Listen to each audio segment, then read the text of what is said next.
India news Punjab Himachal देख रहे हैं आप और मैं हूं आपके साथ तमन्ना अरोड़ा। खबरों की शुरुआत करेंगे बिलासपुर की खबर से।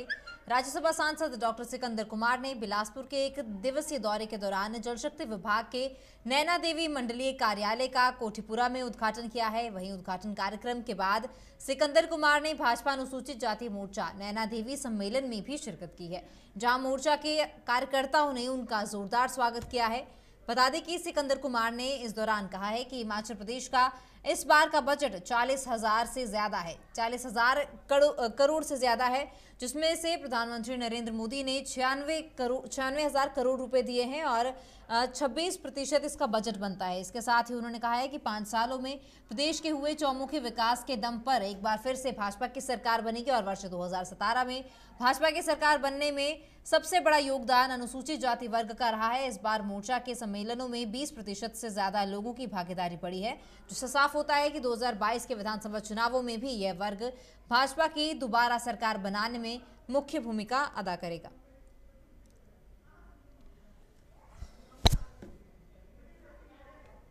मैं बधाई देना चाहता हूं और नील शर्मा जी को कि जिनके प्रयासों से आज यहाँ की जनता को ये जो नया डिवीज़न खुला है उसका सबको लाभ मिलेगा।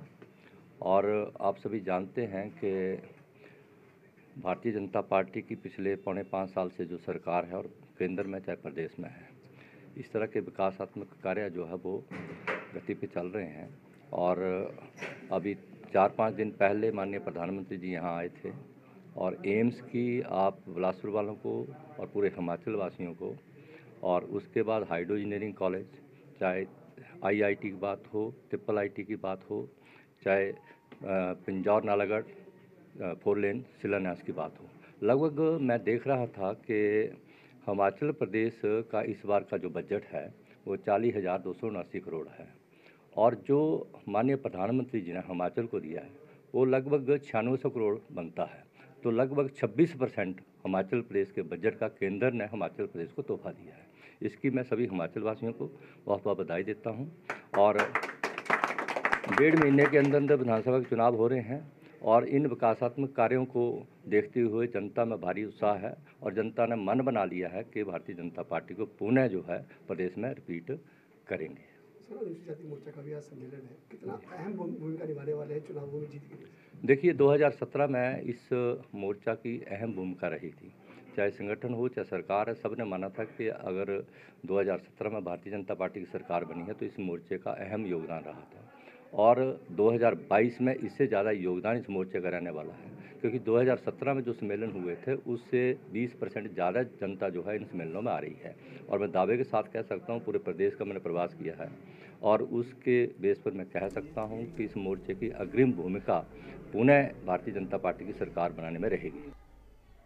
कांग्रेसी नेता और पूर्व विधायक बंबर ठाकुर ने बिलासपुर में मीडिया को संबोधित करते हुए कहा कि प्रधानमंत्री नरेंद्र मोदी आधे अधूरे एम्स का उद्घाटन करके चले गए, जिसकी हालत यह है कि मरीजों को एम्स अस्पताल से IGM शिमला रेफर किया जा रहा है। मरीजों को समय पर एम्बुलेंस तक की सेवा नहीं मिल पा रही, जिसके लिए भाजपा नेताओं को जनता से माफी मांगनी चाहिए। बंबर ठाकुर ने कहा है कि पहले भी यही हालात थी और अब भी उद्घाटन के बाद यही हालात हैं। एम्स अस्पताल से मरीजों को PGI और IGM से शिमला रेफर किया जा रहा है, तो इसमें नया क्या हुआ? उन्होंने कहा है कि आधे अधूरे प्रोजेक्ट का उद्घाटन करके प्रदेश की जनता से चुनावों के समय में भाजपा नेताओं ने खिलवाड़ किया है और विधानसभा चुनावों में प्रदेश की जनता इसका करारा जवाब देगी। इज्जत करता हूं, लेकिन हर बार चुनावों के वक्त में वो बिलासपुर आते हैं और झूठ के पहाड़ खड़े करके जाते हैं। उन्होंने चुनावों के वक्त में प्रधानमंत्री जी से शिलान्यास कराया एम्स का, लेकिन अब जो चुनाव आए तो उन्होंने इस चुनाव में उनसे उद्घाटन करा दिया अधूरे का। अभी आप 2 दिन पहले देख रहे थे कि 4 घंटे तक एक मरीज को एम्बुलेंस नहीं मिली। एम्स से मरीज रेफर हो रहा है IGM शिमला को और PGI को या बिलासपुर को, अभी भी यही हो रहा है। तो यही प्रश्न मैंने खड़ा किया था कि चुनावों के वक्त में अधूरे उद्घाटन ना कराएं। आपकी सरकार है, आप करें इसको 5 महीने के बाद करें, 6 महीने के बाद करें, लेकिन पूरा कंप्लीट होने दें। ये पहला उदाहरण हुआ देश के अंदर की एम्स से मरीज जो है शिमला और बिलासपुर को रेफर हो रहे हैं उद्घाटन करने के बावजूद भी। और आप देख रहे हैं कि एक 69 NH की घोषणा की थी कि 69 NH बनेंगे, एक भी नया NH नहीं बना, कोई नया प्रोजेक्ट नहीं आया। 35 करोड़ रुपए का हमने इंटरनेशनल ऑडिटोरियम बिलासपुर में मंजूर कराया था, एक मुश्त धनराशि दी थी, वीरभद्र जी ने उसका शिलान्यास किया था। उसका पिछले कल उद्घाटन करके गए नड्डा साहब। मैं उनसे जानना चाहता हूं कि आपका योगदान क्या है इसमें। एक भी रुपया आपने नहीं दिया, आप उसका उद्घाटन कर रहे हैं। और जो टाइलें ऊपर लगी, फर्श पड़ गए, फर्श का उद्घाटन होता है कभी? और राष्ट्रीय अध्यक्ष यदि फर्श का उद्घाटन करे और किसी टारिंग जो हमने की थी उस कॉम्प्लेक्स के अंदर, अस्पताल के अंदर, उस टारिंग के ऊपर आपने यदि इंटरलॉक टाइल लगा दी तो उसका कभी उद्घाटन हुआ कभी? ये पहली बार इस प्रकार की नौटंकीबाजी यहाँ पे हो रही है। और चुनावों के बाद वक्त अपने साथ 50-100 गाड़ियां हुट लगा करके घुमाना और ये दिखाना कि जेपी नड्डा जी बहुत बड़े लीडर हैं। निसंदेह आप बहुत बड़े लीडर हैं, लेकिन बिलासपुर के भजवानी पुल को आप पैसा नहीं दे पाए, बैरीरोला पुल को आपने 1 रुपया नहीं दिया, NH कोई नहीं बना, अस्पतालों की पोजीशन जो है इस प्रकार से है। बेरोजगारों के हक की लड़ाई के लिए कांग्रेस पार्टी के राष्ट्रीय सचिव RS बाली ने नगरोटा, हमीरपुर, सुजानपुर, आलमपुर और पालमपुर से बिगुल फूंक दिया है। RS बाली ने दूसरे दिन रोजगार संघर्ष यात्रा का आगाज ज्वालाजी माता मंदिर में पूजा अर्चना के बाद शुरू किया। इस दौरान RS बाली के साथ हजारों की संख्या में युवाओं, महिलाओं और बच्चों ने बढ़ चढ़कर हिस्सा लिया। संजय रतन और पूर्व विधायक एवं कांग्रेस के अन्य नेताओं ने उनका स्वागत किया है। RS बाली ने कहा है कि भाजपा सरकार अपना सबसे पहला वादा लाखों लोगों को रोजगार देने में विफल रही है और युवाओं से, महिला से झूठे वादे करती रही और अब ये झूठ का जो मटका है वो भर चुका है। आवाज दबाई जा रही है, क्योंकि मैं हमेशा कहता हूं, सोचता हूं कि एक मुहावरा बहुत फिट होता है कि इनको पता ही नहीं कैसे घर चलाना है। आज देखिए, OPS का मुद्दा जीवंत है, बेरोजगारी का मुद्दा जीवंत है, महंगाई का मुद्दा ज्वाला है।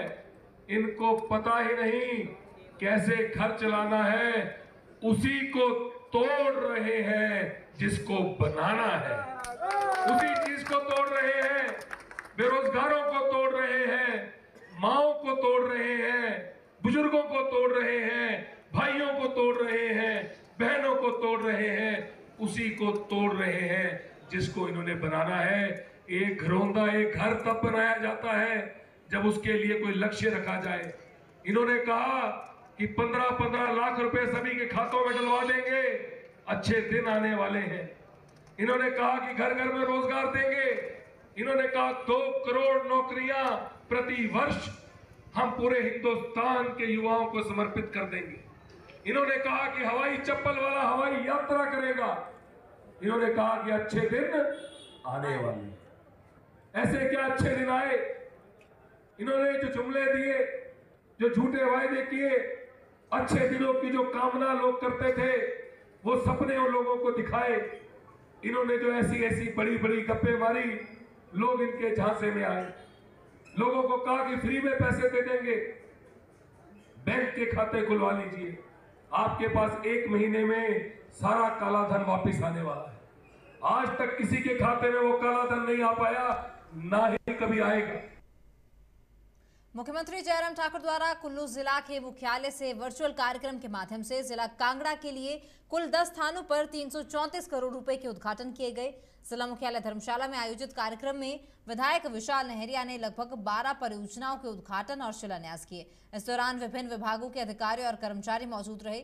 जिलाधीश कांगड़ा डॉक्टर निपुण जिंदल ने कहा है कि जिला कांगड़ा में कुल 109 करोड़ रुपए के उद्घाटन किए गए हैं, जबकि जिला में 225 करोड़ रुपए की विभिन्न परियोजनाओं के शिलान्यास भी किए गए। डीसी कांगड़ा ने कहा है कि इसके अतिरिक्त स्कूल शिक्षा बोर्ड द्वारा स्कॉलरशिप कार्यक्रम की भी शुरुआत की गई है, जिसकी शुरुआत मुख्यमंत्री द्वारा ऑनलाइन ट्रांसफर के जरिए जिला कुल्लू से की गई। विधायक विशाल नहरिया ने कहा कि आने वाले समय में करोड़ों रुपए की योजनाओं से धर्मशाला का जनमानस लाभ वंचित जो है जिसको लाभ मिलेगा। सबसे पहले माननीय मुख्यमंत्री जयराम ठाकुर जी का हृदय से आभार व्यक्त करना चाहता हूं, धन्यवाद करना चाहता हूं कि आज एक बार फिर से करोड़ों रुपए के शिलान्यास व उद्घाटन आपने धर्मशाला के लिए योजना एवं परियोजनाओं के माध्यम से दिए हैं। मैं तमाम धर्मशाला वासियों की ओर से मुख्यमंत्री जयराम ठाकुर जी का धन्यवाद करना चाहता हूं। आज वर्चुअली धर्मशाला में हमारा हिमाचल प्रदेश स्कूल शिक्षा बोर्ड हो, साथ में हमारी कुछ संपर्क मार्ग हैं, जो सड़कें हैं, उनके शिलान्यास हुए हैं। और इसके साथ साथ जो धर्मशाला के बीच में एक सब्जी मंडी बनी है, उस सब्जी मंडी का भी उद्घाटन आज यहाँ पर हुआ है। पानी की कुछ स्कीम्स को लेकर भी शिलान्यास रखे गए हैं। करोड़ों रुपए की योजनाओं से आने वाले समय में हमारी धर्मशाला का जनमानस जो है लाभान्वित होगा। मैं उसके लिए सदैव मुख्यमंत्री जी का आभारी रहूँगा। और आप देखेंगे कि पिछले लगभग 5 वर्षों में मुख्यमंत्री जयराम ठाकुर जी ने लगातार धर्मशाला के बीच में आकर जो है यहाँ पर समय समय पर शिलान्यास और उद्घाटन किए हैं। और इनमें से अनेकों योजनाएं ऐसी हैं जिनका उद्घाटन जो हुआ है उसका शिलान्यास भी मुख्यमंत्री जयराम ठाकुर जी के सहयोग से हुआ था और उनका उद्घाटन भी स्वयं उन्होंने किया है। ये अपने आप में एक चीज़ दर्शाती है कि एक कुशल नेतृत्व हिमाचल प्रदेश में है और जिन्होंने लोगों के और विकासात्मक कार्यों के ऊपर गंभीरता से काम किया और उनको धरातल पर भी उतारा है। मुख्यमंत्री जयराम ठाकुर ने कुल्लू से वर्चुअली विभिन्न जिलों में विकास कार्यों की शिलान्यास किए। नालागढ़ पेयजल की समस्या के मुद्दे को ध्यान में रखते हुए नाबार्ड से नए ट्यूबवेल लगवाने हेतु दभोटा और आसपास के गांव के लिए 1 करोड़ से ज्यादा जो है वहां पर इंतजाम किए गए हैं। इसके लिए 3 करोड़ 86 लाख रुपए की राशि स्वीकृत करवाई गई है। इसके तहत मुख्यमंत्री जयराम ठाकुर 1 करोड़ 33 लाख रुपए की लागत से धार कोटला के झूले पुल का भी वो उद्घाटन करेंगे। जोगिंद्रा सेंट्रल कोऑपरेटिव बैंक के चेयरमैन योगेश कुमार भारती ने बताया कि 3 परियोजनाओं का शिलान्यास किया गया है जिसमें कि क्षेत्रवासियों को लाभ मिलेगा। माननीय मुख्यमंत्री जी का हम बहुत धन्यवाद करते हैं कि उन्होंने वैसे तो उन्होंने पूरे प्रदेश में बहुत विकास किया है पूरे पिछले 5 साल में, लेकिन नालागढ़ क्षेत्र में भी इतना विकास हुआ है जैसे पहले कभी नहीं हुआ है। जो भी नालागढ़ की विधानसभा की जनता ने यहाँ पे मांग की वो उन्होंने पूरी की। आज भी उन्होंने 3 परियोजनाओं का शिलान्यास किया और वो हर समय विकास के लिए चिंतित रहते हैं, ये ऐसा देखना है। और वो हमेशा हिमाचल का विकास और हर विधानसभा क्षेत्र का उन्होंने विकास किया। नालागढ़ की जो अभी 200 बेडेड हॉस्पिटल है वो भी अपग्रेड कर दिया गया है। हम मुख्यमंत्री जी का धन्यवाद करते हैं कि नालागढ़ को इतनी सारी परियोजनाएं दी। हम प्रधानमंत्री जी का भी धन्यवाद करते हैं कि मेडिकल डिवाइस पार्क दिया। विधानसभा क्षेत्र नालागढ़ ने बहुत पिछले 5 साल में प्रगति की है। इसके लिए हम अपने केंद्रीय नेतृत्व और प्रदेश नेतृत्व और माननीय मुख्यमंत्री जी के बहुत बहुत धन्यवादी हैं। पशुओं में लंपी वायरस का प्रकोप लगातार ही फैल रहा है। हिमाचल के ऊपरी क्षेत्रों में भी तेजी से फैलने लगा है। लावारिस छोड़े गए पशु इस बीमारी से ज्यादा संक्रमित हो रहे हैं। शिमला जिला के रामपुर उपमंडल में ही विभागीय आंकड़ों के अनुसार करीब 250 पशुओं को लंपी वायरस हुआ है। वहीं क्षेत्र में इस बीमारी से अब तक 20 पशुओं की मौत हो चुकी है। इसके साथ ही लोगों ने भी सरकार से मांग उठाई है कि जल्द गांव-गांव जाकर इस बीमारी को रोकने का उपाय किया जाए। रामपुर उपमंडल में इस समय 240 के करीब एनिमल्स हैं जिनको ये लंपी वायरस हो चुका है। उसमें से 111 एनिमल्स हमारे रिकवर कर गए हैं और 108 एनिमल्स अभी एक्टिव हैं जिनमें अभी लंपी के लक्षण पाए जा रहे हैं। और साथ में पूरे सब डिवीज़न में 20 जो गाय हैं उनकी मृत्यु भी हो चुकी है। और अब तक हमारे जो वैक्सीनेशन है 8400 वैक्सीनेशन हो चुकी है। और जिन एरियाज़ में लंपी अब फैल रही है उनके सराउंडिंग में हम रिंग वैक्सीनेशन कर रहे हैं और जल्द ही इस सप्ताह के अंदर अंदर हम सभी जानवरों को जो रह गए हैं उनकी वैक्सीनेशन कर लेंगे। मेरा नाम रंजना शर्मा है, मैं डंसा पंचायत से हूँ। हमारी पंचायत में जो है लंपी वायरस है बीमारी चली है। इससे पता क्या है, गाय के स्किन पे जैसे बाहर फोड़े फोड़े दिख रहे हैं और इनको जो है जैसे गाय हो चाहे बैल हो उनको इससे बुखार आता है। ये घास नहीं खा पाते, पानी नहीं पी पाते ढंग से, इनको जैसे इनके आंखों से आंसू निकल रहे हैं। तो हम सरकार से ये मांग चाहते हैं कि आप गांव-गांव आके जो है इन पशुओं को जांचें, डॉक्टर टीम भेजें और जांच करवाएं इन पशुओं की। धन्यवाद।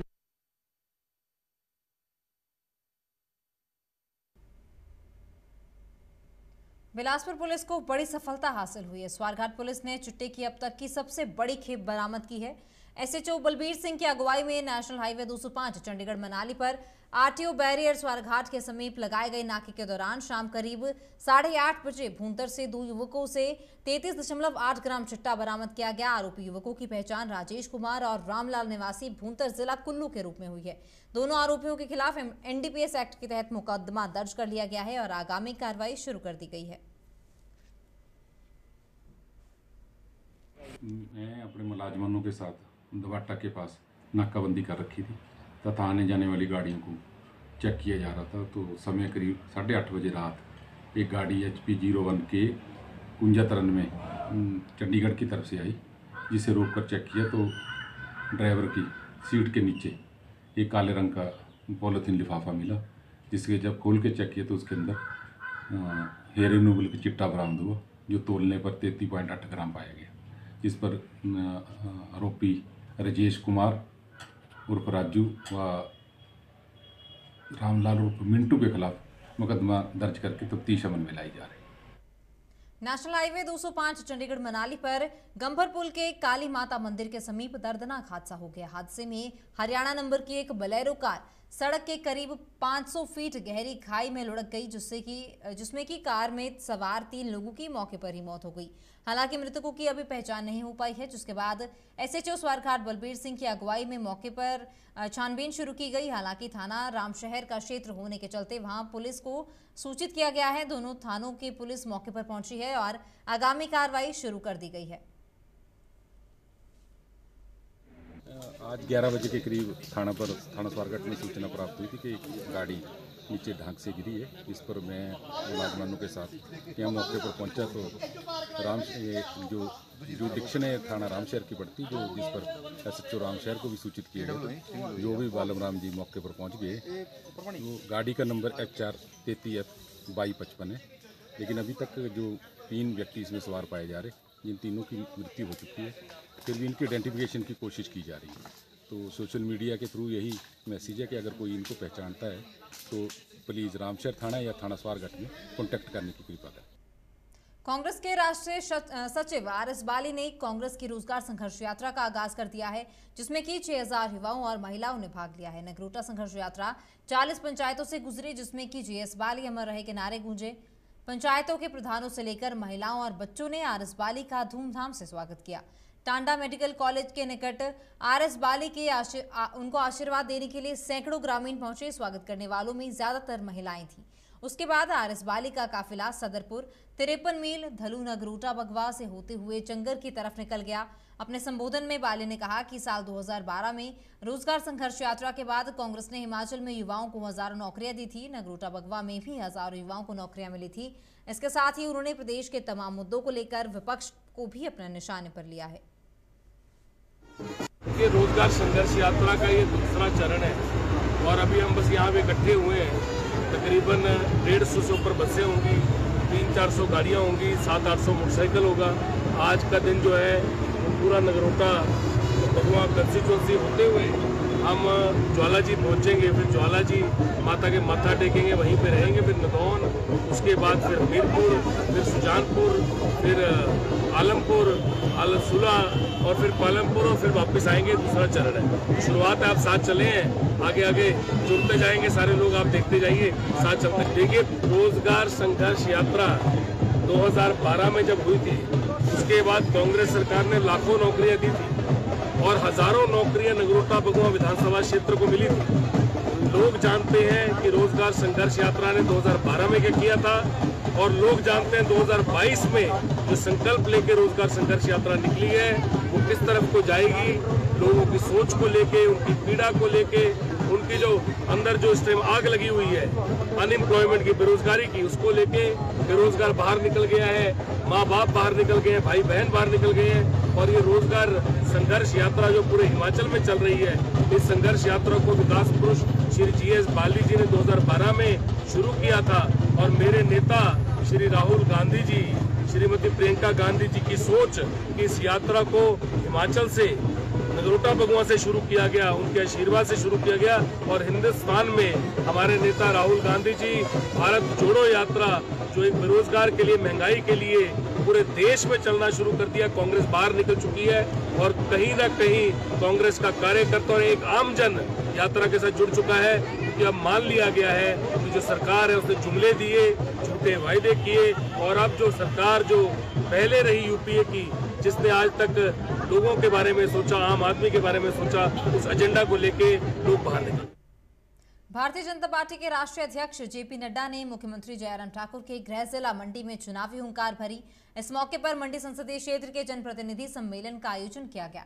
राष्ट्रीय अध्यक्ष जगत प्रकाश नड्डा के कार्यक्रम में पहुंचने पर मुख्यमंत्री जयराम ठाकुर द्वारा उन्हें सम्मानित किया गया और उन्होंने मुख्यमंत्री जयराम ठाकुर के कार्यकाल को सराहते हुए कहा है कि मुख्यमंत्री जयराम ठाकुर ने गृहिणी उज्ज्वला योजना को लेकर घर घर गैस चूल्हा पहुंचाया है। नड्डा ने कहा कि 20 साल पहले चूल्हा जलाने के लिए महिलाओं को परेशानी होती थी और उन्होंने कहा कि देश के इतिहास में पहली बार प्रधानमंत्री मोदी द्वारा 90% बजट खर्च किया गया है। जेपी नड्डा ने कहा है कि चुनाव समय के दौरान प्रदेश में लोगों को विपक्ष द्वारा गुमराह करने की अब कोशिश भी की जाएगी।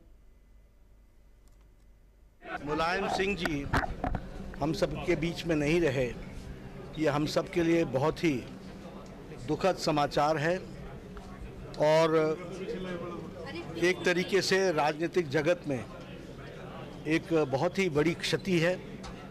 साथ ही साथ एक युग के नेता वो थे और जनता के बहुत ही प्रिय थे, वो जनता के नेता थे। उन्होंने सारा जीवन जनता के लिए और उनकी आवाज़ को उठाने के लिए लगाया। जनप्रिय नेता थे। उनका जाना राजनीतिक दृष्टि से देखा जाए तो राजनीतिक जगत में एक बहुत बड़ी क्षति है। मैं ईश्वर से उनकी आत्मा को शांति मिले और ईश्वर अपने चरणों में स्थान दे, इसकी मैं प्रार्थना करता हूं और साथ ही साथ परिवार के लोगों को इस दुख को सहने की शक्ति दे, ऐसा मैं ईश्वर से प्रार्थना करता हूं। फिलहाल इस बुलेटिन में इतना ही। आप बने रहिए इंडिया न्यूज़ पंजाब हिमाचल के साथ। नमस्कार।